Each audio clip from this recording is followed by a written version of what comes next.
আসসালামু আলাইকুম। ওয়ালাইকুম আসসালাম রাহমাতুল্লাহ। কি ব্যাপার হাসনাইন জালাল, তুমি কি কিছু বলছো নাকি? জি, আমি একটু বাড়ি যেতাম তাই জন্য একটু ছুটি দরকার ছিল। কেন? ১ সপ্তাহ পরে তো মাদ্রাসা ছুটি হয়ে যাবে। তুমি আবার হঠাৎ করে ছুটি চাইছো কেন? ছুটি চাইতাম না, বিশেষ কারণের জন্য একটা ছুটি চাইতে হয়েছে। কি বিশেষ কারণ তোমার? বলো, একটু খুলে বলো। আমাদের বাড়িতে একটা অনেক বড় অনুষ্ঠান আছে। কি উপলক্ষে অনুষ্ঠান? আমার দাদা মৃত্যুবরণ করেছে তার জন্য ওই উপলক্ষে একটা অনুষ্ঠান আছে। আস্তাগফিরুল্লাহ, আস্তাগফিরুল্লাহ। মৃত্যু বার্ষিকী পালন করার জন্য বড় অনুষ্ঠান?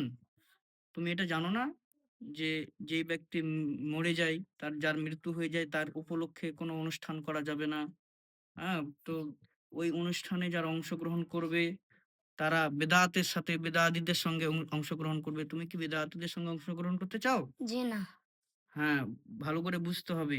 কোন ব্যক্তি যদি মারা যায়, তার জন্য আমাদেরকে গোপনে তার জন্য দান খায়রাত করতে হবে, তার জন্য দোয়া করতে হবে। এগুলো হচ্ছে একটা ঈমানদারের কাজ। এগুলো হচ্ছে উত্তম কাজ। তুমি কি উত্তম কাজটা করতে চাও না? জি, এবার থেকে আমি ভালোই চলবো, উত্তম কাজ করবো এবং বাড়িতে বানা করবো। ঠিক আছে। তুমি এগুলো ভালো করে বাড়িতে উপদেশ দিবে যে মৃত্যু ব্যক্তির উপলক্ষে কোন রকমের অনুষ্ঠান, কোন রকমের কোন আয়োজন করা যাবে না। এটা ইসলামের দৃষ্টিতে বেদাত। তার জন্য উত্তম হচ্ছে তার জন্য দোয়া করতে হবে এবং তার জন্য দান খায়রাত করতে হবে। ঠিক আছে? জি।